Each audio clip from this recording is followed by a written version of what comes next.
അസ്സലാമു അലൈക്കും വറഹ്മത്തുള്ളാഹ്. പ്രിയപ്പെട്ട മക്കളോ, എന്തൊക്കെ എല്ലാരും വിശേഷങ്ങള്? റാഹത്തന്നല്ലേ? നമ്മുടെ മദ്രസയിലെ പരീക്ഷ അതിന്റെ അവസാന ഘട്ടത്തിലേക്ക് അടുത്തുകൊണ്ടിരിക്കുകയാണ് അല്ലേ? മുൻകഴിഞ്ഞ പരീക്ഷകളൊക്കെ വളരെ ഉഷാറായിട്ട് അറ്റൻഡ് ചെയ്തില്ലേ? ഇൻഷാ അല്ലാഹ് ഇനി വളരെ കുറഞ്ഞ പരീക്ഷ ബാക്കിയുള്ളൂ. അതും കൂടെ വളരെ ഉഷാറായിട്ട് എല്ലാവരും അറ്റൻഡ് ചെയ്യണം. അള്ളാഹു തൗഫീഖ് നൽകട്ടെ. നമ്മുടെ മുൻകഴിഞ്ഞ പരീക്ഷകളിലൊക്കെ വളരെ ഉന്നത മാർക്കോട് കൂടെയുള്ള വലിയ വിജയം അള്ളാഹു സുബ്ഹാനഹു വ തആല നൽകി അനുഗ്രഹിക്കട്ടെ. ഇനിയുള്ള വിഷയങ്ങളും അള്ളാഹു വളരെ എളുപ്പമാക്കി തരട്ടെ ഇൻഷാ അള്ളാഹ്. ഇപ്പോ കഴിഞ്ഞ പരീക്ഷകളിൽ നിങ്ങൾക്ക് ഏറ്റവും സിമ്പിളായി തോന്നിയ പരീക്ഷ ഏതായിരുന്നു? ഒന്ന് കമന്റ് ചെയ്യണം കേട്ടോ മക്കളോ. അതുപോലെ ഏറ്റവും ടഫായിട്ട് തോന്നിയ പരീക്ഷ, അത് രണ്ടും നിങ്ങൾ എല്ലാവരും ഒന്ന് കമന്റ് ചെയ്യണം ഇൻഷാ അള്ളാഹ്. നിങ്ങൾക്ക് ഏതാണ് സിമ്പിൾ ആയിരുന്നത്, അതുപോലെ ഏതാണ് വളരെ എളുപ്പമായതെന്ന് നോക്കാൻ വേണ്ടിയിട്ടാണ് ഇൻഷാ അള്ളാഹ്. ഇന്ന് ഇൻഷാ അള്ളാഹ് നമ്മൾ ചർച്ച ചെയ്യാൻ പോകുന്നത് കഴിഞ്ഞ വർഷത്തെ അർദ്ധവാർഷിക പരീക്ഷയുടെ താരീഖിന്റെ പേപ്പറാണ്. അഥവാ 2024-25 അധ്യയന വർഷത്തെ താരീഖിന്റെ ക്വസ്റ്റ്യൻ പേപ്പറാണ് നമ്മൾ ചർച്ച ചെയ്യാൻ പോകുന്നത്. താരീഖ് ആവുമ്പോൾ സ്വാഭാവികമായിട്ടും ഒരുപാട് ഡേറ്റുകൾ ഉണ്ടാവും, കണക്കുകളൊക്കെ ഉണ്ടാവും. അപ്പൊ അതുകൊണ്ട് തന്നെ അത് പ്രത്യേകം നമ്മൾ നോട്ട് ചെയ്യണം ഇൻഷാ അള്ളാഹ്. പിന്നെ പോയിന്റുകളൊക്കെ നോട്ട് ചെയ്യുക. അതുപോലെ തന്നെ ഇൻഷാ അള്ളാഹ് ഞാനിത് ഈ ചോദ്യങ്ങൾ ചർച്ച ചെയ്യുന്നതോട് കൂടെ തന്നെ അതിന്റെ കൂടെ ഇത് ഏത് പാഠത്തിലാണ് വരുന്നത് എന്ന് കൂടെ നിങ്ങൾക്ക് കാണിച്ചു തരുന്നുണ്ട്. അപ്പൊ അതും പാടെ നോട്ട് ചെയ്യാൻ വേണ്ടി പ്രത്യേകം ശ്രദ്ധിക്കുക ഇൻഷാ അള്ളാഹ്. പിന്നെ താരീഖ് ആവുമ്പോൾ നമുക്ക് പഠിക്കാൻ ഒന്നും കൂടി എളുപ്പത്തിന് ഏറ്റവും നല്ലത് വർഷങ്ങൾ ബേസ് ചെയ്തിട്ട്, നമ്മളിപ്പോ ഈ താരീഖൊക്കെ നമുക്ക് അങ്ങനെ ചെയ്യാൻ പറ്റും. വർഷങ്ങൾ ബേസ് ചെയ്തിട്ട് ഒരു പട്ടിക തയ്യാറാക്കുക. അപ്പോ ഹിജറ രണ്ടാം വർഷമാണ് ബദർ യുദ്ധം നടക്കുന്നത്. അപ്പൊ ഓരോ യുദ്ധങ്ങളൊക്കെ ബേസ് ചെയ്തിട്ട് നമുക്ക് ചെയ്യാൻ പറ്റും. ബദർ യുദ്ധം നടക്കുന്നത്, അപ്പൊ ബദർ യുദ്ധം നമ്മൾ എഴുതുമ്പോൾ തന്നെ അതിന്റെ കൂടെ അതിന് എത്ര ആളുകൾ പങ്കെടുത്തു, എത്ര ആയുധങ്ങൾ ഉണ്ടായിരുന്നു, എത്ര അങ്കികൾ ഉണ്ടായിരുന്നു, എത്ര കുതിരകൾ ഉണ്ടായിരുന്നു, അപ്പൊ അങ്ങനെയൊക്കെയുള്ള മുഴുവൻ ഡീറ്റെയിൽസ് അതിന്റെ കൂടെ കൊടുക്കുക. എന്നിട്ട് പിന്നെ അടുത്ത കോളത്തിൽ ഹിജറ 3 ഉഹുദ് യുദ്ധം നടന്ന വർഷമാണ്. ചൊവ്വാൽ 15-നാണ് ഉഹുദ് യുദ്ധം നടന്നത്. അപ്പൊ അത് കൊടുക്കുക. എന്നിട്ട് അതിന്റെ കണക്ക് ഡേറ്റ്, അതുപോലെ എത്ര ആളുകൾ പങ്കെടുത്തു, എത്ര ശത്രു സൈന്യം പങ്കെടുത്തു, അങ്ങനെയുള്ള ഇതൊക്കെ കൊടുക്കുക. പിന്നെ അടുത്ത ഹിജറ 5 വരുമ്പോൾ ഖന്തക് യുദ്ധം നടന്നിട്ടുണ്ട്. അങ്ങനെയൊക്കെ ഓരോ വർഷം ബേസ് ചെയ്തിട്ട് ഒരു പട്ടിക തയ്യാറാക്കിയിട്ടൊക്കെ പഠിക്കുമ്പോൾ നമുക്ക് പഠിക്കാൻ ഒന്നും കൂടി എളുപ്പമാവും. ആ രൂപത്തിൽ സെറ്റ് ചെയ്തിട്ട് നമ്മൾ കൊണ്ടുപോകണം ഇൻഷാ അള്ളാഹ്. നിങ്ങൾക്ക് ഇതൊരു ക്യാപ്സ്യൂൾ ആയിട്ട് നിങ്ങൾക്ക് കിട്ടണം എന്നുണ്ടെങ്കിൽ നമ്മളുടെ ഇൻഷാ അള്ളാഹ് ഒരു സ്പെഷ്യൽ കോച്ചിങ് വരുന്നുണ്ട് നമ്മൾ പൊതുപരീക്ഷയിൽ. ആ പൊതുപരീക്ഷയുമായി ബന്ധപ്പെട്ട് നിങ്ങൾക്ക് താരീഖിലെ മുഴുവൻ കാര്യങ്ങൾക്ക് ഉൾപ്പെടുത്തിയ ചാർട്ടുകളും അതുപോലെ നിങ്ങൾക്ക് വേണ്ട ക്യാപ്സ്യൂളുകളും കാര്യങ്ങളൊക്കെ നൽകപ്പെടുന്ന ഒരു സ്പെഷ്യൽ കോച്ചിങ് ഇൻഷാ അള്ളാഹ് നവംബർ ആദ്യ വാരത്തോടു കൂടെ നമ്മുടെ സ്ഥാപനത്തിന് കീഴിൽ സ്റ്റാർട്ട് ചെയ്യുന്നുണ്ട്. താല്പര്യമുള്ള ആളുകൾ, അതിൽ ചേരാൻ താല്പര്യമുള്ള ആളുകൾ ഇതിന്റെ അടിയിൽ ഇൻഷാ അള്ളാഹ് ഡിസ്ക്രിപ്ഷൻ ബോക്സിൽ അതിന്റെ കമ്മ്യൂണിറ്റി ലിങ്ക് ഞാൻ കൊടുക്കുന്നുണ്ട്, വാട്സപ്പ് കമ്മ്യൂണിറ്റി ലിങ്ക് കൊടുക്കുന്നുണ്ട്. അപ്പൊ അതിൽ കയറിയാൽ നിങ്ങൾക്ക് അതിന്റെ ഡീറ്റെയിൽസ് കിട്ടും. അല്ലെങ്കിൽ നിങ്ങളൊന്ന് കമന്റ് ചെയ്താൽ മതി, സ്പെഷ്യൽ കോച്ചിങ് ചേരാൻ താല്പര്യം കമന്റ് ചെയ്താൽ ഇൻഷാ അള്ളാഹ് നിങ്ങൾക്ക് അതിന്റെ ഡീറ്റെയിൽസ് അല്ലെങ്കിൽ സ്ഥാപനത്തിന്റെ നമ്പർ റീപ്ലൈ ആയിട്ട് ഇൻഷാ അള്ളാഹ് അയച്ചു തരാൻ ശ്രമിക്കുന്നുണ്ട്. അത് നല്ല ഉപകാരപ്പെടുന്ന ഒരു കോഴ്സാണ്, വളരെ നല്ല ഉപകാരപ്പെടും.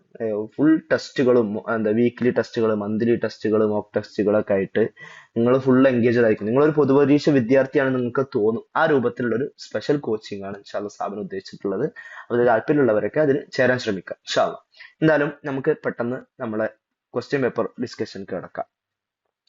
ഒന്നാമത്തെ ചോദ്യം എന്താ നോക്കുക, യോജിച്ചവ ചേർക്കാം. അപ്പൊ ഇവിടെ കുറെ ഇത് കൊടുത്തിട്ട് നമ്പർ ഇട്ട് കൊടുത്തിട്ടുണ്ട്. അതിനോട് യോജിച്ചത് ഇപ്പുറത്തെ കോളത്തിൽ നിന്ന് എടുത്തു കൊടുക്കണം. ഈ കോളത്തിൽ നിന്നാണ് നമ്മൾ എന്ത് ചെയ്യുന്നത്, എടുത്ത് കൊടുക്കേണ്ടത് ഇൻഷാ അള്ളാഹ്. അപ്പൊ ഒന്നാമത്തെ ചോദ്യം എന്താ, ഹിജറ 8-ാം വർഷം. കണ്ടോ, ഇവിടെ വർഷമാണ് കൊടുത്തിട്ടുള്ളത്. അപ്പൊ ഞാൻ നേരത്തെ പറഞ്ഞു, നമ്മൾ ഈ വർഷം ബേസ് ചെയ്തിട്ട് പഠിച്ചാൽ നമുക്ക് ഒരുപാട് ഉപകാരപ്പെടും. ഒന്ന് നോക്കി നോക്കി, ഹിജറ 8-ാം വർഷം. ഹിജറ 8-ാം വർഷം നടന്ന ഒരു സംഭവം ഇതിലുണ്ടോ നോക്കി നോക്കി. ഇപ്പുറത്തെ കോളത്തിൽ എന്തൊക്കെയുള്ളത്, ഫഹുവ ആമിനുൻ, ബനു ബക്കർ ഗോത്രക്കാര്, ഷവ്വാൽ 15-നാണ്, ഹംസ റളിയല്ലാഹു അൻഹു, മക്ക വിജയം, ഹുസാ ഗോത്രക്കാര്, ഖൈബർ ഉപരോധം. അപ്പൊ ഇതില് ഹിജറ 8-ാം വർഷം നടന്ന ഒരു സംഭവം, മക്ക വിജയം ഉണ്ടായിട്ടുണ്ട് അല്ലെ, ഹിജറ 8-ാം വർഷം കേട്ടോ. അപ്പൊ എല്ലാവരും നോട്ട് ചെയ്യാം. പിന്നെ അടുത്ത ചോദ്യം എന്താ, മുസ്ലിങ്ങളുടെ സഖ്യകക്ഷി. മുസ്ലിങ്ങളുടെ സഖ്യകക്ഷികളായിട്ടുണ്ടായിരുന്നത് ആരാണ്? ഹുസാ ഗോത്രക്കാരാണ്. അതും ഈ മക്ക വിജയം എന്നുള്ള പാഠത്തിലാണ് പറഞ്ഞിട്ടുള്ളത് കേട്ടോ. പക്ഷെ ഞാനത് കാണിച്ചു തരാം. മൂന്നാമത് ഖുറൈശികളുടെ സഖ്യകക്ഷി, ഇതും ഇതേ പാഠത്തിൽ തന്നെയാണ്. ഖുറൈശികളുടെ സഖ്യകക്ഷി ഏതാണ്? ബനു ബക്കർ ഗോത്രക്കാര്. നമുക്ക് നോക്കി നോക്കാം. മക്ക വിജയം എന്നുള്ള പാഠത്ത് പോയി കഴിഞ്ഞാൽ അതിൽ കാണാൻ പറ്റും. അതിൽ രണ്ടാമത്തെ പാരഗ്രാഫ് കണ്ടോ, അതിൽ കാണാം. നമ്മൾ ആദ്യത്തെ ചോദ്യം എന്തായാലും ഹിജറ 8-ാം വർഷം എന്നാണ്. അതാ ഹിജറ 8-ാം വർഷം റമദാനിലായിരുന്നു ആ സംഭവം കണ്ടോ. പിന്നെ അതിന്റെ അടിയിൽ തന്നെ അതാ, മുസ്ലിങ്ങളുടെ സഖ്യകക്ഷികളായിരുന്നു ഹുസാ ഗോത്രക്കാരും ഖുറൈശികളുടെ സഖ്യകക്ഷികളായിരുന്നു ബനു ബക്കർ ഗോത്രക്കാരും. മൂന്നിലുള്ള ഉത്തരം ഇവിടെ വന്നിട്ടുണ്ട്. അപ്പൊ പ്രത്യേകം നോട്ട് ചെയ്യുക, പഠിക്കുക കേട്ടോ. പിന്നെ അടുത്ത ചോദ്യത്തിലേക്ക് വരുമ്പോ, അടുത്ത ചോദ്യം എന്താ, ഹിജ്റ 7-ാം വർഷം, ഇതും നേരത്തെ ഞാൻ പറഞ്ഞ പോലെ വർഷം ബേസ് ചെയ്ത് പഠിച്ചാൽ നമുക്ക് കിട്ടാൻ എളുപ്പമായിരിക്കും. ഹിജ്റ 7-ാം വർഷം നടന്നൊരു സംഭവം ഇതിലുണ്ടാവും, നമുക്ക് ഇങ്ങനെ നോക്കി വെക്കാം. അപ്പൊ അതിൽ ഏറ്റവും അവസാനം ഖൈബർ ഉപരോധം, അത് നടന്നിട്ടുള്ളത് ഹിജ്റ 7-ാം വർഷമാണ് അല്ലെ. നമുക്ക് നോക്കി വെക്കാം. ഖൈബർ ഉപരോധം ഇതിൽ രണ്ടാമത്തെ പാരഗ്രാഫ് തുടക്കത്തിൽ തന്നെ കണ്ടോ, ഹിജ്റ 7-ാം വർഷം മുഹറം മാസത്തിലായിരുന്നു ഇത്. ആ മാസം കൂടി ഇതിന്റെ കൂടെ പഠിച്ചു വെക്കണം കേട്ടോ. നമ്മൾ നോക്കുമ്പോൾ ആ മാസം കൂടി നമ്മളെ മനസ്സിൽ പതിയണം. ഹിജ്റ 7-ാം വർഷം മുഹറം മാസത്തിലായിരുന്നു, അത് പ്രത്യേകം നോട്ട് ചെയ്യാം കേട്ടോ. അപ്പോൾ ഇൻഷാ അല്ലാഹ്. പിന്നെ അടുത്ത ചോദ്യം, ഉഹുദ് യുദ്ധം ഉണ്ടായത്. ഉഹുദ് യുദ്ധം ഉണ്ടായത് ഇതിൽ എവിടെ ഉള്ളത്? ഇതിൽ വർഷം കൊടുത്തിട്ടില്ല, മാസം കൊടുത്തിട്ടുണ്ട് അല്ലെ.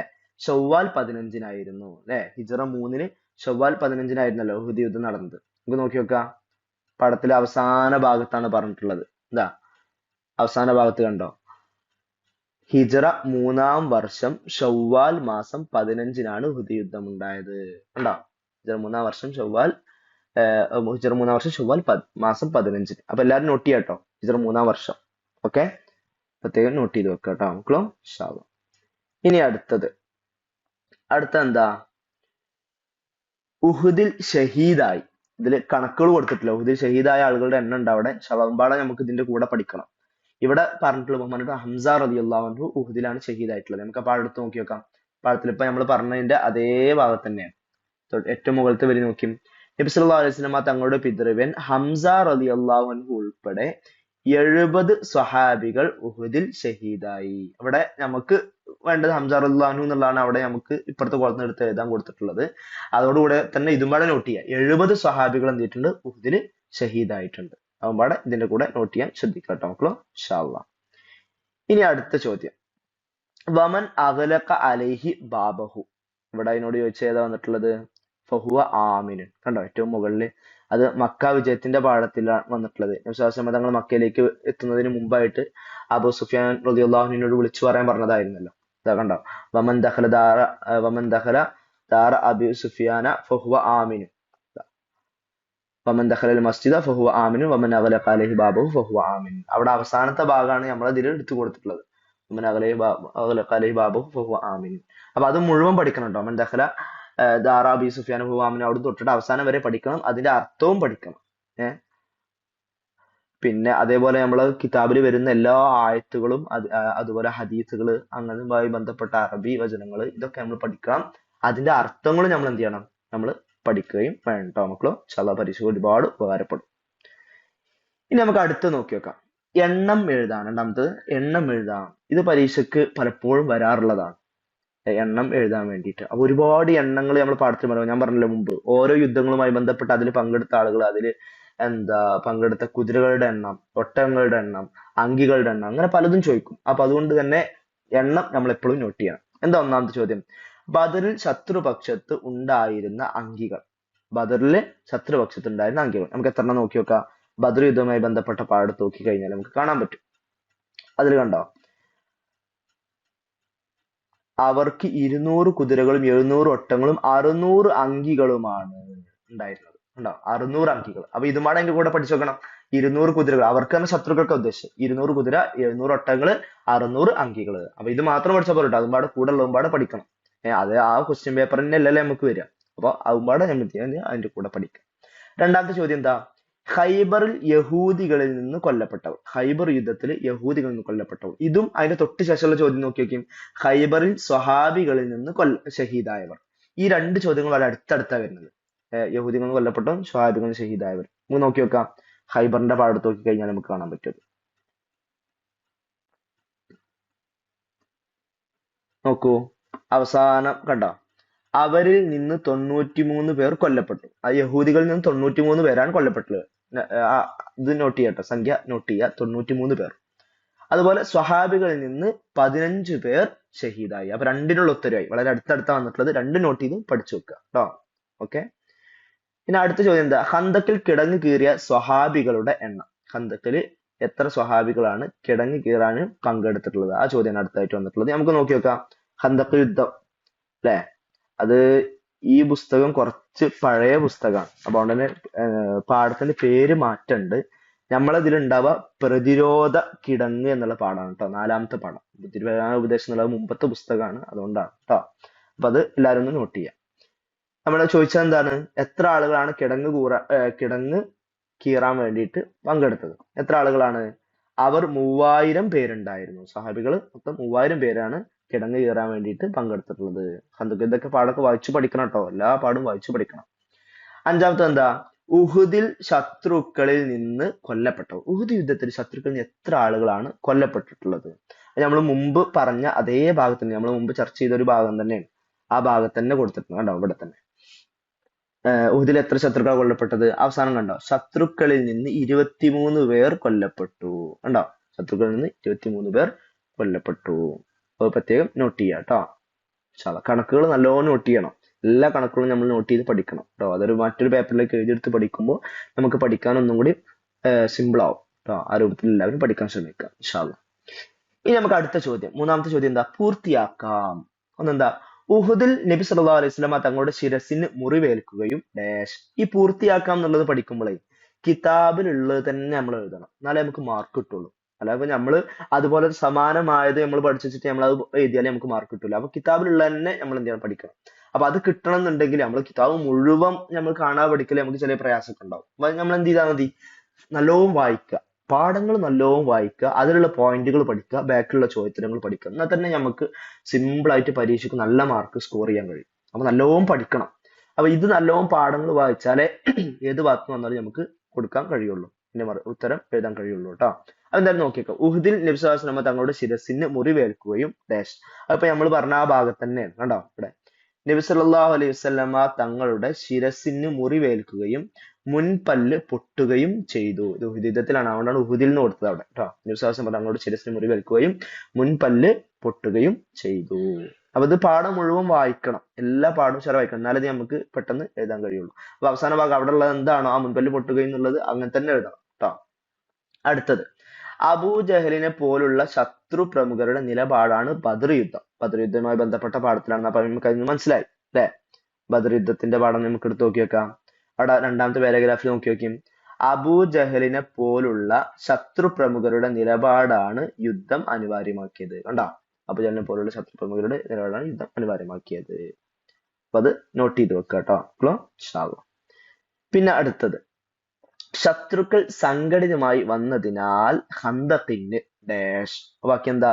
ഖന്തഖ് യുദ്ധം അല്ലെ? അതുമായി ബന്ധപ്പെട്ട പാഠത്തിലുണ്ടാവും, നാലാമത്തെ പാഠമാണ് അല്ലെ? നോക്കി വെക്കാം. അതാ രണ്ടാമത്തെ പാരഗ്രാഫിൽ അവസാനം, ശത്രുക്കൾ സംഘടിതമായി വന്നതിനാൽ അഹ്സാബ് എന്നും പേരുണ്ട്. അപ്പൊ അത് അവസാനം ആ ബാക്കിയുള്ളത് എഴുതിയാൽ മതി. അവിടെ എത്രയാണ് കൊടുത്തിട്ടുള്ളത് അതിന്റെ ബാക്കി മാത്രം എഴുതി കൊടുത്താൽ അഹ്സാബ് എന്നും പേരുണ്ട്, അത് മാത്രം എഴുതി കൊടുത്താൽ മതി കേട്ടോ. ഓക്കെ, ഇൻഷാ അല്ലാഹ്. ഇനി അടുത്ത ചോദ്യം എന്താ? ഹിജ്റ 6-ാം വർഷം ദുൽഖഅദ് മാസത്തിൽ നബി സല്ലല്ലാഹു അലൈഹി വസല്ലം ഉംറ ഡാഷ്. നബി സല്ലല്ലാഹു അലൈഹി വസല്ലം തങ്ങൾ ഉംറ ചെയ്തതുമായി ബന്ധപ്പെട്ട പാഠം ഏതാ? ഹുദൈബിയ സന്ധിയുമായി ബന്ധപ്പെട്ട പാഠാണല്ലോ. ആ പാഠത്തിൽ നോക്കി വെക്കാം. അതിന്റെ തുടക്കത്തിൽ തന്നെ അതാ, ഹിജ്റ 6-ാം വർഷം ദുൽഖഅദ് മാസത്തിൽ നബി സല്ലല്ലാഹു അലൈഹി വസല്ലം ഉംറ ചെയ്യാൻ ആഗ്രഹിച്ചു. അവിടെ തുടക്കത്തിൽ തന്നെ കണ്ടില്ലേ?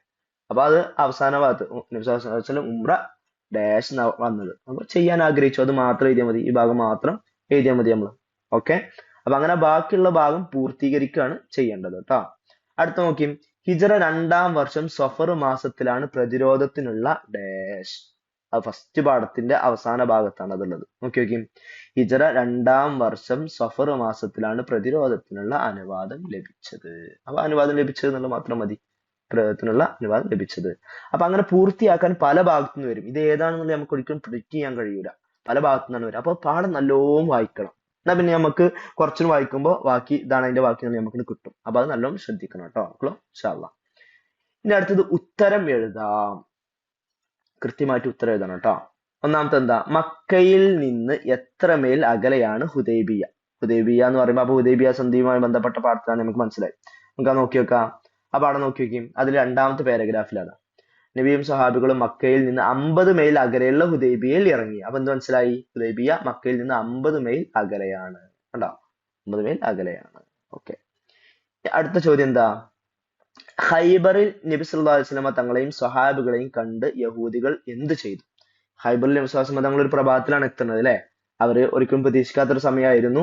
അതുകൊണ്ട് തന്നെ അവർക്ക് ഒരുങ്ങാനൊക്കെ സമയം വളരെ കുറവായിരുന്നു. പക്ഷെ അവര് കോട്ടകളിൽ കയറി വിളിക്കുന്ന സംഭവം ഉണ്ടായത്. നമുക്ക് നോക്കി വെക്കാം. ഖൈബർ എന്നുള്ള പാഠത്തിലെ രണ്ടാമത്തെ പാരഗ്രാഫിൽ കണ്ടോ, പ്രഭാതത്തിൽ നബി സ്വല്ലല്ലാഹു അലൈഹി വസല്ലമ തങ്ങളെയും സ്വഹാബികളെയും കണ്ട് യഹൂദികൾ പരിഭ്രാന്തരായി. അവർ പേടിച്ചു.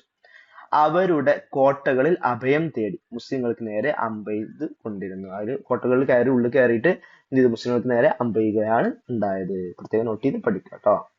പിന്നെ അടുത്തത്, മക്ക വിജയത്തിൽ നബി സല്ലല്ലാഹു അലൈഹി വസല്ലമ സൈന്യത്തെ രണ്ട് വിഭാഗമാക്കി. എവിടെ വെച്ച് രണ്ട് വിഭാഗമാക്കി? മക്ക വിജയത്തിന് ശാസമതങ്ങളും പിന്നെ മറ്റൊരു സൈന്യത്തിന്റെ നേതാവായിട്ട് ഖാലിദ് ബിൻ വലീദ് റളിയല്ലാഹു അൻഹുവിനെ ഏൽപ്പിച്ചിട്ടാണ് മക്ക വിജയത്തിന് പോണത് അല്ലെ? അങ്ങനെയാണ് പോകുന്നത്. ആ ഒരു വഴിയിൽ വെച്ചിട്ടാണ് രണ്ട് വിഭാഗമായി തിരിയുന്നത്. അതെവിടെ വെച്ചിട്ടാണ്? നമ്മൾ ഈ രണ്ടാമത്തെ പേജിൽ ഏറ്റവും മേലെ തന്നെ ദീത്തുവ കണ്ടോ? മക്കയുടെ സമീപം ദീത്തുവ എന്ന സ്ഥലത്തെത്തിയപ്പോൾ നബി സ്വല്ലല്ലാഹു അലൈഹി വസല്ലം തങ്ങൾ സൈന്യത്തെ രണ്ട് വിഭാഗമാക്കി. ഒരു സൈന്യത്തിന്റെ നേതാവായിട്ട് നബി സ്വല്ലല്ലാഹു അലൈഹി വസല്ലം തങ്ങളും മറ്റു സൈന്യ നേതാവായിട്ട് ബഹുമാനപ്പെട്ട ഖാലിദ് ബിൻ വലീദ് റളിയല്ലാഹു അൻഹു ഉണ്ടായിരുന്നു അല്ലെ? ചരിത്രം പഠിക്കണം കേട്ടോ മക്കളോ. ഇൻഷാ അല്ലാഹ്. അടുത്തത്, ബദറിൽ ദരിദ്രരായ തടവുകാരിൽ ചിലർ മോചനം നേടിയത് എങ്ങനെയായിരുന്നു? ബദറിൽ മോചനം നേടാൻ മോചനദ്രവ്യം ആവശ്യപ്പെട്ടിട്ടുണ്ടായിരുന്നു അല്ലെ? പക്ഷെ അത് നൽകാൻ കഴിയാത്ത ആളുകൾ ഉണ്ടായിരുന്നു. അങ്ങനത്തെ ആളുകൾ എങ്ങനെയാണ് ബദറിൽ മോചനം നേടിയത്? ബദറുമായി ബന്ധപ്പെട്ട പാഠത്തിലാണ്. ഓക്കെ. ഏറ്റവും അവസാനത, ദരിദ്രരിൽ ചിലർ മദീനയിലെ 10 പേർക്ക് വീതം എഴുത്തും വായനയും പഠിപ്പിച്ചു കൊടുക്കുക എന്ന വ്യവസ്ഥയിലും മോചനം നേടുകയുണ്ടായി. അപ്പൊ ആ ഒരു വ്യവസ്ഥയിലായിരുന്നു മദീനയിലെ 10 പേർക്ക് വീതം എന്ത് ചെയ്യണം? എഴുത്തും വായനയും പഠിപ്പിച്ചു കൊടുക്കണം. ആ ഒരു വ്യവസ്ഥയിലാണ് എന്ത് ചെയ്യുന്നത്? അവര് മോചനം നേടുന്നത്. അടുത്തത് എന്താ? ഹുദൈബിയ കരാറ് മൂലം മുസ്ലിങ്ങൾക്ക് ഉണ്ടായ നേട്ടങ്ങൾ. മുസ്ലിങ്ങൾക്ക് ഹുദൈബിയ കരാർ മൂലം ഒരുപാട് നേട്ടങ്ങൾ ഉണ്ടായിട്ടുണ്ട്. സത്യം പറഞ്ഞു കഴിഞ്ഞാല് ആ ഒരു കരാറ് സ്വഹാബികൾക്കൊന്നും വലിയ തൃപ്തി ഉണ്ടായിരുന്നില്ല. നബി തങ്ങള് കരാറിൽ ഒപ്പുവെച്ചു എന്നുള്ളതുകൊണ്ട് അവരൊക്കെ അത് അംഗീകരിച്ചു. പക്ഷെ അത് തികച്ചും ഏകപക്ഷീയമായിട്ട് ശത്രുക്കൾക്ക് അനുകൂലമായൊരു കരാറായിരുന്നു.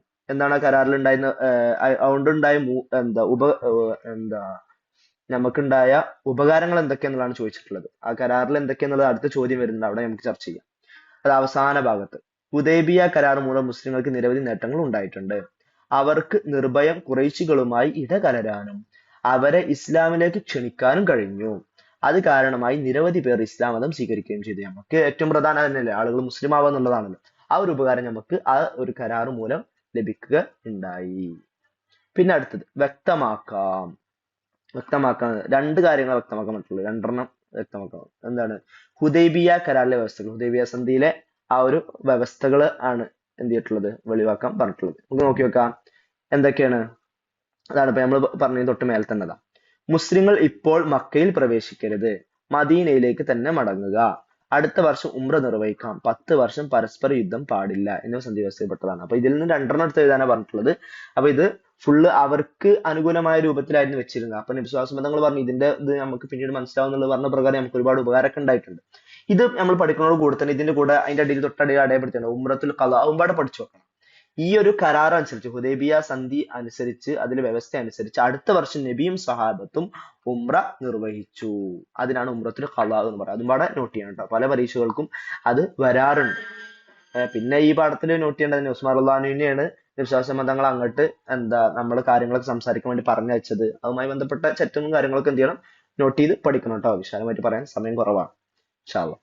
ഇനി അടുത്തത് പൂരിപ്പിക്കാം. ഈ പൂരിപ്പിക്കാൻ നമ്മളെ പാഠത്തിൽ വന്ന ആയത്തുകൾ, ഹദീസുകൾ അതൊക്കെയാണ് പൊതുവെ വരാറുള്ളത്. അപ്പൊ അത് എന്ത് ചെയ്യണം? എല്ലാവരും നിർബന്ധമായിട്ടും നോട്ട് ചെയ്ത് പഠിക്കണം.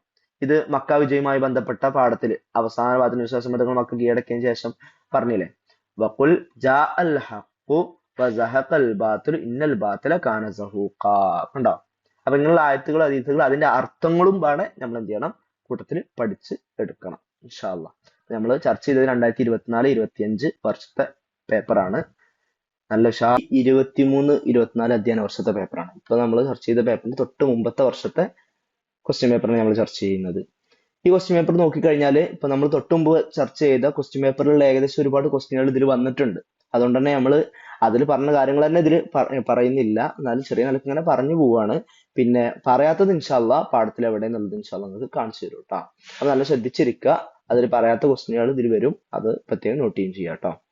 ഓക്കെ. ഒന്നാമത്തെ ചോദ്യം നോക്കി. നബി സ്വല്ലല്ലാഹു അലൈഹി വസല്ലം തങ്ങളുടെ കുതിര ചോദിച്ചത് എടുത്ത് എഴുതാനാണ്. അപ്പൊ ഇപ്പുറത്തുള്ളത് കുറേശികൾ പറഞ്ഞു 3000 ഹംസ റളിയല്ലാഹു അൻഹു, ബൈലാ, അബൂ ജഹൽ, ഖുസാ ഗോത്രം. അപ്പൊ ഇതില് നബി സ്വല്ലല്ലാഹു അലൈഹി വസല്ലം തങ്ങളുടെ കുതിരയുടെ പേര് വന്നിട്ടുണ്ട്. നബി തങ്ങളുടെ കുതിരയുടെ പേര് ബൈലാ അല്ലെ?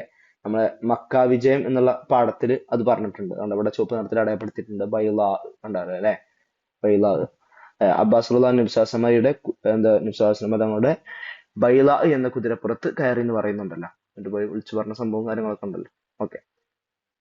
പിന്നെ അടുത്തത് മുസ്ലിങ്ങളുടെ സഖ്യകക്ഷി ആയിരുന്നു. ഇത് നമ്മൾ കഴിഞ്ഞതിൽ ചർച്ച ചെയ്തിട്ടുണ്ട്, കഴിഞ്ഞ പേപ്പറിൽ. അതായത് ഹുസാ ഗോത്രം.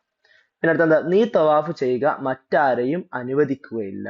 ഇത് പറഞ്ഞത് ഖുറൈശികളാണ്, ഖുറൈശികൾ പറഞ്ഞു എന്നുള്ളതാണ്. അത് ഹുദൈബിയ സന്ധി എന്നുള്ള പാഠത്തിലാണ് അത് വരുന്നത്. നമുക്ക് നോക്കി വെക്കാം. അവിടെ ബഹുമാനപ്പെട്ട ഉസ്മാൻ അള്ളാഹുവിനെ മതങ്ങള് മക്കയിലേക്ക് അയക്കുന്നുണ്ടല്ലോ. ഞങ്ങൾ ഉംറ നിർവഹിക്കാൻ വന്നവരാണ്, മറ്റൊന്നിനും വന്നവരല്ല എന്ന് പറയണ അത് അവിടെ ചുവപ്പ് നിറത്തിൽ അടയാളപ്പെടുത്തിയിട്ടുണ്ട്. ഖുറൈശികൾ പറഞ്ഞു, നീ തവാഫ് ചെയ്യുക, മറ്റാരെയും അനുവദിക്കുകയില്ല. കണ്ടോ, അത് ഖുറൈശികൾ പറഞ്ഞതാണ് കേട്ടോ. ഓക്കെ, അത് നോട്ട് ചെയ്യുക, ആ ഭാഗം ഒന്ന് നോക്കി പഠിച്ചു വെക്കുക കേട്ടോ. പിന്നെ അടുത്ത എന്താ, കിടങ്ങ് കീറിയ സ്വഹാബികൾ. ഇത് നമ്മൾ മുൻ പേപ്പറിൽ ചർച്ച വന്നതാണ്, സംഖ്യകൾ എഴുതാന്നുള്ള ഭാഗത്താണ് എന്റെ ഓർമ്മ. എന്തായാലും അത് വന്നിട്ടുണ്ട്. 3000 സ്വഹാബികളാണ് കിടങ്ങ് കീറാൻ ഉണ്ടായിട്ടുള്ളത്. അടുത്ത നബി സ്വല്ലല്ലാഹു അലൈഹി വസല്ലം തങ്ങളുടെ പിതൃവ്യൻ അതാരാണ്, ഹംസ റളിയല്ലാഹു അൻഹു. ഉഹുദ് യുദ്ധത്തില് ഷഹീദായ സ്വഹാബികളെ പറഞ്ഞ കൂട്ടത്തിൽ അവിടെ പറഞ്ഞിട്ടുണ്ട് നബി തങ്ങളുടെ പിതൃവ്യൻ ഹംസ റളിയല്ലാഹു അൻഹു അടക്കം എന്ന് പറഞ്ഞിട്ട്. തുടക്കത്തിൽ തന്നെ കണ്ടോ, നബി സ്വല്ലല്ലാഹു അലൈഹി വസല്ലം തങ്ങളുടെ പിതൃവ്യൻ ഹംസ റളിയല്ലാഹു അൻഹു ഉൾപ്പെടെ 70 സ്വഹാബികൾ ഉഹുദിൽ ഷഹീദായി. അപ്പൊ നബി സ്വല്ലല്ലാഹു അലൈഹി വസല്ലം പിതൃവ്യൻ ഹംസ റളിയല്ലാഹു അൻഹു കേട്ടോ, നോട്ട് ചെയ്യാം. പിന്നെ അടുത്ത എന്താ, ബദറിൽ കൊല്ലപ്പെട്ടത്. ബദറിൽ കൊല്ലപ്പെട്ടത് ഇതില് കണക്കുള്ള കൊടുത്തിട്ടുള്ളത്, ആള് പേര് കൊടുത്തിട്ടുണ്ട്, അബൂജഹൽ. ബദറിൽ അബൂജഹൽ കൊല്ലപ്പെട്ടിട്ടുണ്ടല്ലോ, ബദറുമായി ബന്ധപ്പെട്ട പാഠത്തിൽ അത് പറയുന്നുണ്ട്. ദാടിയിൽ ശത്രുപക്ഷത്ത് നിന്ന് അബൂജഹൽ ഉൾപ്പെടെ 70 പേർ കൊല്ലപ്പെട്ടു. കണ്ടോ, അപ്പൊ ആ കണക്കുമ്പാടെ അവിടെ നോക്കി വെക്കുക. ചിലപ്പോ ഇനി അബൂജഹൽ എന്നുള്ള ചോദ്യം മാത്രമായിരിക്കും വരിക, നമുക്ക് ചിലപ്പോ കണക്ക് എഴുതാനായിരിക്കും വരിക, അപ്പൊ അത് നോട്ട് ചെയ്യാം കേട്ടോ. പിന്നെ 2, ഹിജ്റ വർഷവും മാസവും എഴുതാം. ഞാൻ നേരത്തെ പറഞ്ഞിരുന്നു വർഷം ബേസ് ചെയ്തിട്ട് നമുക്ക് പഠിക്കുമ്പോൾ ഒരുപാട് ഉപകാരങ്ങൾ ഉണ്ട് എന്നുള്ളത്. അപ്പൊ നമ്മൾ ആ വർഷത്ത് ഇതുപോലെ വർഷം എഴുതാൻ വരും, അത് ശ്രദ്ധിക്കുക. ഉഹുദ് യുദ്ധം ഉണ്ടായത്, ഉഹുദ് യുദ്ധം ഉണ്ടായ മാസം നമ്മൾ നേരത്തെ ചർച്ച ചെയ്തിട്ടുണ്ടായിരുന്നു. അപ്പൊ ഇവിടെ വർഷം കൂടി എഴുതാനുണ്ട്. അപ്പൊ നമുക്ക് നോക്കി വെക്കാം. ആ പാഠത്തിന്റെ അവസാന ഭാഗത്ത് തന്നെ ഏറ്റവും അവസാനം ഉണ്ടോ, ഹിജ്റ 3-ാം വർഷം ഷവ്വാൽ മാസം 15-നാണ് ഉഹുദ് യുദ്ധം ഉണ്ടായത്. അപ്പൊ നോട്ട് ചെയ്യാം കേട്ടോ, വർഷവും മാസവും, ഓരോ യുദ്ധം നടന്ന വർഷം മാസവും നമ്മൾ എന്ത് ചെയ്യണം, നോട്ട് ചെയ്ത് പഠിക്കണം കേട്ടോ. അടുത്ത മക്ക വിജയം. മക്ക വിജയം നടന്നത് എന്താ, ഹിജ്റ 8-ാം വർഷമാണെന്നുള്ളത് നമ്മൾ നേരത്തെ ചർച്ചയിൽ വന്നിട്ടുണ്ട്. എന്തായാലും നമുക്ക് നോക്കി നോക്കാം, അത് ജസ്റ്റ് ഒന്ന് അടയാളപ്പെടുത്തി പോരാ. എന്താ, 2-ാമത്തെ വരെ ഹിജ്റ 8-ാം വർഷം റമദാനിലായിരുന്ന സംഭവം. ഓക്കെ. പിന്നെ അടുത്തത് ഖൈബർ ഉപരോധം, അതിന്റെ വർഷവും മാസവും. അതും നമ്മൾ നേരത്തെ വന്നിട്ടുണ്ടോ എന്നൊരു ഡൗട്ട് ഉണ്ട്, ഇല്ല. എന്തായാലും നമുക്ക് നോക്കി വെക്കാം. ഖൈബർ ഉപരോധം ഹിജ്റ 7-ാം വർഷമാണ് നടന്നിട്ടുള്ളത്. ഇതാ 7-ാം വർഷം മുഹറം മാസത്തിലാണ്. ഇവിടെ വർഷം മാസം നമ്മൾ നോക്കി വെക്കണം കേട്ടോ, മറക്കരുതേ. ഹിജ്റ 7-ാം വർഷം മുഹറം മാസത്തിലായിരുന്നു. പിന്നെ അടുത്ത ഹുദൈബിയ കരാർ. അത് ആ പാഠത്തിന്റെ തുടക്കത്തിൽ തന്നെ പറഞ്ഞു, ഹുദൈബിയ സന്ധിയെ കുറിച്ച് പറയുന്ന പാഠമുണ്ടല്ലോ, ആ പാഠത്തിന്റെ തുടക്കത്തിൽ തന്നെ ആ ചർച്ച വരുന്നുണ്ട്. ഹിജ്റ 6-ാം വർഷം ദുൽഖഅദ് മാസത്തിൽ നബി സ്വല്ലല്ലാഹു അലൈഹി വസല്ലം ഉംറ ചെയ്യാൻ ആഗ്രഹിച്ചു. ഈ ഹുദൈബിയ സംഭവം നടന്നത് ഈ വർഷത്തിലാണ്. അപ്പോ ഇത് പ്രത്യേകം നോട്ട് ചെയ്യട്ടോ, ഹിജ്റ 6-ാം വർഷം ദുൽഖഅദ് മാസത്തിൽ. ഓക്കെ. അപ്പൊ അങ്ങനെ ഓരോ സംഭവങ്ങളുടെയും ഡേറ്റ്, മാസം ഇത് പ്രത്യേകം എന്ത് ചെയ്യുക, നോട്ട് ചെയ്ത് വെക്കുക കേട്ടോ. അടുത്തത് പൂർത്തിയാക്കാം. പൂർത്തിയാക്കാം എന്നുള്ളത് കിതാബിലുള്ള അതുപോലെ തന്നെ എഴുതേണ്ടി വരും എന്ന് ഞാൻ പറഞ്ഞിരുന്നാലും ചെറിയൊരു മാറ്റങ്ങളൊക്കെ വരാൻ സാധ്യത ഉണ്ട് കേട്ടോ. അപ്പൊ അതൊന്ന് ശ്രദ്ധിക്കണം, എഴുതുമ്പോൾ ശ്രദ്ധിച്ചിട്ട് എഴുതിയാൽ മതി ഇൻഷാ അല്ലാഹ്. ശത്രുക്കൾ സംഘടിതമായി വന്നതിനാൽ ഖന്തഖിന്റെ ഡാഷ്. നമുക്ക് നോക്കി വെക്കുക, അത് നേരത്തെ വന്ന ചോദ്യം തന്നെയാണ്. നമുക്ക് അടയാളപ്പെടുത്തി പോരാ. ശത്രുക്കൾ സംഘടിതമായി വന്നതിനാൽ അഹ്സാബ് എന്ന് പറയും. നേരത്തെ വന്ന ചോദ്യം തന്നെ കേട്ടോ. യുദ്ധവും അക്രമവും ഒരിക്കലും ഇസ്ലാം ഡാഷ്. നമ്മളെ 1-ാമത്തെ പാഠത്തില് യുദ്ധം ഇസ്ലാം പ്രോത്സാഹിപ്പിക്കുന്ന സംഭവങ്ങളൊക്കെ പറയുന്നുണ്ടല്ലോ, അതാ തുടക്കത്തിൽ കണ്ടോ, യുദ്ധവും അക്രമവും ഒരിക്കലും ഇസ്ലാം പ്രോത്സാഹിപ്പിച്ചിട്ടില്ല. അങ്ങനെ തന്നെ എഴുതണം കേട്ടോ. 3, നബി സ്വല്ലല്ലാഹു അലൈഹി വസല്ലം തങ്ങൾ സംബന്ധിച്ച യുദ്ധങ്ങൾക്ക് പറയും. തങ്ങൾ സംബന്ധിച്ച യുദ്ധങ്ങൾക്ക് എന്താണ് പറയാ, 1-ാം പാഠത്തിന്റെ അവസാനത്തിലാണത്. നോക്കി, നബി സ്വല്ലല്ലാഹു അലൈഹി വസല്ലം തങ്ങൾ സംബന്ധിച്ച യുദ്ധങ്ങൾക്ക് ഗസ്വത്ത് എന്നും അല്ലാത്തവർക്ക് സരിയത്ത് എന്നും പറയാം. അപ്പൊ രണ്ടും പഠിച്ചു വെക്കണം. ഇവിടെ ഗസ്വത്ത് ഉള്ള ഇതുണ്ടാവുള്ളൂ, യുദ്ധങ്ങൾ ഗസ്വത്ത് എന്ന് പറയുന്നത് മതി. എന്നാൽ അല്ലാത്തവർക്ക് സരിയത്ത് എന്ന് പറയാം, അത് നോട്ട് ചെയ്ത് വെക്കണം. നബി സ്വല്ലല്ലാഹു അലൈഹി വസല്ലം തങ്ങൾ പങ്കെടുക്കാത്ത യുദ്ധങ്ങൾക്ക് സരിയത്ത് എന്നും, തങ്ങൾ സംബന്ധിച്ച അഥവാ പങ്കെടുത്ത യുദ്ധങ്ങൾക്ക് ഗസ്വത്ത് എന്നും പറയും. അത് രണ്ടും നോട്ട് ചെയ്ത് വെക്കണം കേട്ടോ മക്കളോ, മറക്കരുതേ. ശരീഅത്തും ചിലപ്പോൾ ചോദ്യം വരാൻ സാധ്യതയുണ്ട്. അടുത്തത് ഉത്തരം എഴുതാം. മക്ക വിജയത്തിന്റെ പ്രത്യേകതയാണിത്. അത് ആ പാഠം നമ്മൾ നോക്കുന്ന വേണം, ആ പാഠത്തിലാണ് പ്രത്യേകം പറഞ്ഞിട്ടുള്ളത്. ആ പാഠത്ത് നോക്കാം നമുക്ക്. എന്താ മക്ക വിജയത്തിന്റെ പ്രത്യേകത? തുടക്കത്തിൽ നോക്കി മുശ്രിക്കുകളുടെ അധീനതയിൽ നിന്ന് പരിശുദ്ധ കഅബ മോചിതമായ ദിവസം മക്ക വിജയത്തിന്റെ പ്രത്യേകതയാണിത്. ഇതാണ് മക്ക വിജയത്തിന്റെ പ്രത്യേകത ട്ടോ, മൊത്തത്തില് ട്ടോ. പിന്നെ നബി സ്വല്ലല്ലാഹു അലൈഹി വസല്ലം പിറന്ന നാട്ടിലേക്ക് സ്വഹാബി തിരിച്ചെത്തിയ ദിവസം കൂടിയാണ്. അത് രണ്ടും വേണം. പിറന്ന നാട്ടിലേക്ക് നബി സ്വല്ലല്ലാഹു അലൈഹി വസല്ലം സ്വഹാബി തിരിച്ചെത്തിയ ദിവസം അതൊരു പ്രത്യേകതയാണ്. മുശ്രിക്കുകളുടെ അധീനതയിൽ നിന്ന് പരിശുദ്ധ കഅബ മോചിതമായ ദിവസം. ഇത് എന്താണ് മക്ക വിജയത്തിന്റെ പ്രത്യേകതയാണിത്. അപ്പൊ രണ്ടും നോട്ട് ചെയ്ത് വെക്കുക കേട്ടോ. ഒന്ന് മാത്രം ആക്കരുത്, ശരിക്കും എഴുതുമ്പോൾ. അടുത്ത് ഖൈബറിൽ നിന്ന് ലഭിച്ച ഗനീമത്ത് നബി സ്വല്ലല്ലാഹു അലൈഹി വസല്ലം എന്താണ് ചെയ്തത്? ഖൈബറിൽ നിന്ന് ലഭിച്ച ഗനീമത്ത് നബി തങ്ങൾ എന്താ ചെയ്തത്? ഖൈബർ യുദ്ധത്തിന്റെ പാഠത്തിൽ പറയുന്നുണ്ട്, വിധിച്ചു കൊടുത്ത സംഭവം പറയുന്നുണ്ടല്ലോ. നമുക്ക് എടുത്തു നോക്കാം. നോക്കി ഏറ്റവും അവസാനം ഖൈബറിൽ നിന്ന് ധാരാളം ഗനീമത്ത് ലഭിക്കുകയുണ്ടായി. അവയെല്ലാം നബി തങ്ങൾ സ്വഹാബികൾക്ക് ഭാഗിച്ചു കൊടുത്തു. അപ്പോൾ സ്വഹാബികൾക്ക് വീതിച്ചു കൊടുക്കുകയാണ് ചെയ്തിട്ടുള്ളത് ട്ടോ. എഴുതാം. അടുത്ത് ഹിജ്റ 6-ാം വർഷം നബി തങ്ങളും സ്വഹാബികളും മക്കയിലേക്ക് പുറപ്പെട്ടു. എന്തായിരുന്നു ഉദ്ദേശം? നമ്മൾ തൊട്ടുമുമ്പ് ചർച്ച ചെയ്ത വിഷയം തന്നെയാണ്. ഹുദൈബിയ സന്ധിയുമായി ബന്ധപ്പെട്ട പാഠത്തിൽ ആവശ്യം പറയുന്നുണ്ട്. തുടക്കത്തിൽ തന്നെ ഹിജ്റ 6-ാം വർഷം ദുൽഖഅദ് മാസത്തിൽ നബി തങ്ങളും ഉംറ ചെയ്യാൻ ആഗ്രഹിച്ചു. അതിനു വേണ്ടിയിട്ടാണ് എന്ത് ചെയ്യുന്നത്? പുറപ്പെട്ടുള്ളത്. അതാണ് ലക്ഷ്യം ട്ടോ. അപ്പൊ അതാണ് ലക്ഷ്യം, ഉംറ ചെയ്യുക എന്നുള്ളതാണ് ലക്ഷ്യം. അത് പ്രത്യേകം നോട്ട് ചെയ്യുക കേട്ടോ. എന്തായിരുന്നു ഉദ്ദേശം? ഉംറ ചെയ്യുക. അടുത്ത ചോദ്യം എന്താ? ഹിജ്റ 6 അത് ഇപ്പൊ നമ്മൾ ചർച്ച ചെയ്തു. അടുത്തത് ഖൈബർ എന്ന പ്രദേശം എവിടെയാണ് സ്ഥിതി? ഖൈബർ എന്ന് പറയാം, ഖൈബർ യുദ്ധം പറയുന്നുണ്ട്, ഖൈബർ യുദ്ധം നടന്നിട്ടുണ്ടല്ലോ. ആ ഖൈബർ യുദ്ധം നടന്ന ആ പ്രദേശം അത് എവിടെയാണ് സ്ഥിതി ചെയ്യുന്നത്? പാഠത്തിന്റെ ഫസ്റ്റ് പാരഗ്രാഫ് തന്നെ. മദീനയുടെയും ഷാമിന്റെയും ഇടയിലുള്ള ഖൈബർ എന്ന പ്രദേശം. അപ്പൊ മദീനയുടെയും ഷാമിന്റെയും ഇടയിലാണ് എന്ത് ചെയ്യുന്നത്? സ്ഥിതി ചെയ്യുന്നത്. അവിടെ താമസിച്ചിരുന്നത് യഹൂദികളാണ്. അതും പാടെ നമ്മൾ നോട്ട് ചെയ്യാം കേട്ടോ. ഖൈബറിൽ താമസിച്ചിരുന്ന യഹൂദികളാണ്. അത് ആ രണ്ട് സ്ഥലങ്ങൾക്ക് ഇടയിലാണെന്നുള്ളതും പാടെ നോട്ട് ചെയ്യാം. ഓക്കെ. മക്കയിൽ നിന്ന് ഹുദൈബിയയിലേക്കുള്ള ദൂരം അത് എത്രയാണ്? അത് നമ്മൾ നേരത്തെ ചർച്ച ചെയ്തിട്ടുണ്ട്. നിങ്ങളൊന്ന് കമന്റ് ചെയ്താൽ മതി. നമ്മൾ നേരത്തെ തൊട്ടുമുമ്പ് ചർച്ച ചെയ്തതാണ്, നിങ്ങൾക്ക് ഓർമ്മയിലുണ്ടാവുമല്ലോ. അത് നിങ്ങൾ എത്ര ദൂരാന്നുള്ളത് കമന്റ് ചെയ്യണം. ഉത്തരം പറഞ്ഞതുകൊണ്ടാണ്. നിങ്ങളൊന്ന് കമന്റ് ചെയ്യണം കേട്ടോ എല്ലാവരും. ഓക്കെ, ഇൻഷാ അല്ലാഹ്. അടുത്തത് പൂരിപ്പിക്കാം. വഖുൽ ജാ ഡാഷ്. ഇത് നമ്മൾ നേരത്തെ വന്നതാണ്. നമ്മളെ ഫത്തഹ് മക്കയുടെ പാഠത്തിൽ തൊട്ടിപ്പുറത്ത് അടിയിലുള്ളതും ഫത്തഹ് മക്കയുടെ പാഠത്തിലാണ്. വമൻ ദഖൽ മസ്ജിദ്. ഇതിന്റെ അവസാന ഭാഗം നേരത്തെ ക്വസ്റ്റ്യൻ പേപ്പറിൽ വന്നിട്ടുണ്ട്. അത് രണ്ടും നോക്കിയൊക്കെ നമുക്ക് ജസ്റ്റ്. ഫത്തഹ് മക്കയുടെ പാഠത്തിലാണ് പറയുന്നത്. നോക്കൂ, കണ്ടോ? മൻ ദഖല ദാറ അബി സുഫിയാൻ. അത് രണ്ടാമത്തെ ഉണ്ടോ? മൻ ദഖല ദാറ അബി സുഫിയാൻ ഫഹുവ ആമിൻ വമൻ ദഖല മസ്ജിദ് ഫഹുവ ആമിൻ വമൻ അഗ്ലഖ അലൈഹി ബാബു ഫഹുവ ആമിൻ. അതിൽ ഒന്നാമത്തത് വഖുൽ ജാ ലഖു സഹഖൽ ബാത്തിൻ നൽ ബാത്തിൻ ഖാന സഹഖ. ഇത് രണ്ടും നമ്മൾ നേരത്തെ ചർച്ച ചെയ്തിട്ടുണ്ട്. ഇതിൽ ഈ ആദ്യത്തിന്റെ എന്താ മറ്റേ വമൻ ദഖല ദാറ അബി സുഫിയാൻ അതിലെ അവസാന ഭാഗമാണ് നേരത്തെ ക്വസ്റ്റ്യൻ പേപ്പറിൽ വന്നിരുന്നത്. അത് നമ്മൾ മൊത്തം പഠിക്കണം എന്നുള്ളതൊക്കെ നമ്മൾ നേരത്തെ ക്വസ്റ്റ്യൻ പേപ്പർ പറഞ്ഞ കൂട്ടത്തിൽ പറഞ്ഞിട്ടുണ്ടായിരുന്നു കേട്ടോ. അപ്പൊ പഠിക്കാം. അടുത്ത് രണ്ടെണ്ണം വീതം എഴുതാം. ഹുദൈബിയ സന്ധി വ്യവസ്ഥകൾ. ഇത് നേരത്തെ നമ്മൾ ചർച്ച ചെയ്തിട്ടുണ്ട്. ഹുദൈബിയ സന്ധി എന്നുള്ള പാഠത്തില് രണ്ടാമത്തെ പേജിൽ ഉണ്ട്. അപ്പൊ അതൊന്നും എല്ലാവരും നോട്ട് ചെയ്ത് വെക്കുക. നേരത്തെ ചർച്ച ചെയ്തുകൊണ്ട് ഇപ്പൊ വിശാലമായിട്ട് പറയേണ്ട ആവശ്യമില്ലല്ലോ. ഓക്കെ, അവിടെ ഉണ്ട്, ഈ ഭാഗത്തുണ്ട് കേട്ടോ. അതെല്ലാവരും പഠിക്കണം. ആ വ്യവസ്ഥകൾ എന്തൊക്കെയാന്നുള്ളതും രണ്ടെണ്ണം വീതം എഴുതാൻ കഴിഞ്ഞ പേപ്പറിൽ തന്നെ വന്നിട്ടുണ്ട്. രണ്ടെണ്ണം എഴുതാൻ പറഞ്ഞിട്ട്. ഇനി അടുത്തത് എണ്ണം എഴുതാം. നമ്മൾ നേരത്തെ ഇതിലുണ്ടായിരുന്നു സംഖ്യ എഴുതാന്നുള്ളത് പോലെ, അതേപോലെ ഇതിൽ എണ്ണം എഴുതാനുണ്ട്. ഖൈബറിൽ ഷഹീദായ സ്വഹാബികൾ നമ്മൾ നേരത്തെ ചർച്ച ചെയ്തതാണ്. എന്നാലും ഒന്ന് നോക്കുക, ജസ്റ്റ് ഒന്ന് നോക്കാം നമുക്ക്. ഖൈബറിൽ ഷഹീദായ സ്വഹാബികൾ എത്രയാണ്?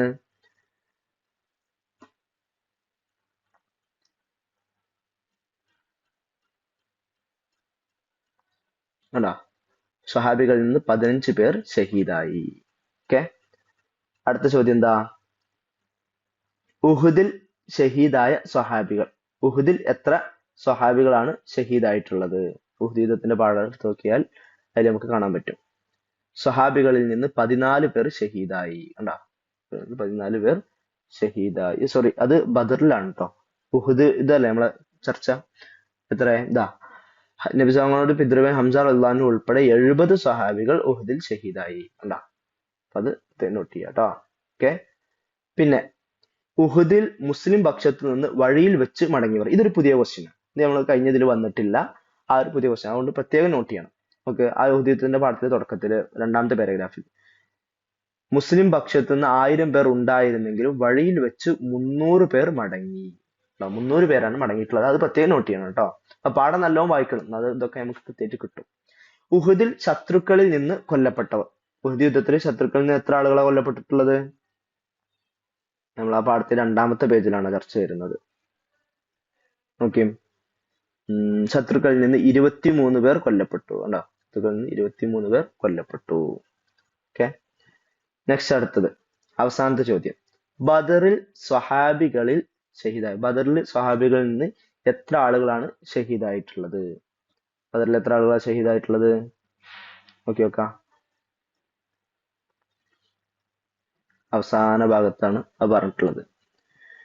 സ്വഹാബികളിൽ നിന്ന് 14 പേർ ഷഹീദായി. നമ്മൾ നേരത്തെ ഉഹുദ് ചർച്ച ചെയ്തപ്പോൾ അവിടെ ഇവിടെ വരച്ചിട്ടുണ്ടായിരുന്നു.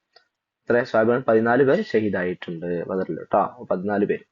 അപ്പൊ ഇങ്ങനത്തെ കണക്കുകളും കാര്യങ്ങളും ശരിക്ക് നോട്ട് ചെയ്തിട്ട് തന്നെ വേണം നമ്മൾ മുന്നോട്ട് പോകാൻ കേട്ടോ. അപ്പൊ നല്ലോണം ശ്രദ്ധിക്കണം, നല്ല ഓരോ പാഠങ്ങളും നല്ലോണം വായിക്കുക, എന്നിട്ട് അതിലുള്ള പ്രധാനപ്പെട്ട പോയിന്റുകൾ നോട്ട് ചെയ്യുക, അത് പഠിക്കുക, ബാക്കിലുള്ള ക്വസ്റ്റ്യൻ ആൻസറുകളും പഠിക്കുക. എന്നാൽ പിന്നെ ഓരോ പാഠങ്ങളും വളരെ വ്യക്തമായിട്ട് നമുക്ക് ഉഷാറായിട്ട് പഠിക്കാനും കഴിയും, പരീക്ഷ വളരെ കോൺഫിഡൻസോട് കൂടെ നമുക്ക് അറ്റൻഡ് ചെയ്യാനും കഴിയും. ആ രൂപത്തിലാണ് നമ്മൾ അറ്റൻഡ് ചെയ്യേണ്ടത്. അള്ളാഹു സുബ്ഹാനഹു വ തആല നമ്മുടെ പരീക്ഷകളെല്ലാം വളരെ എളുപ്പമാക്കി തരട്ടെ. നമ്മളെ കഴിഞ്ഞ പരീക്ഷകളും ഇനി വരാനായിട്ടുള്ള പരീക്ഷകളൊക്കെ അള്ളാഹു സുബ്ഹാനഹു വ തആല ഉന്നത മാർക്കോട് കൂടെ നമ്മളൊക്കെ വിജയിപ്പിക്കട്ടെ. റഹ്മത്തുക യാ അർഹമർ റഹീമീൻ. അസ്സലാമു അലൈക്കും വറഹ്മത്തുള്ളാഹി.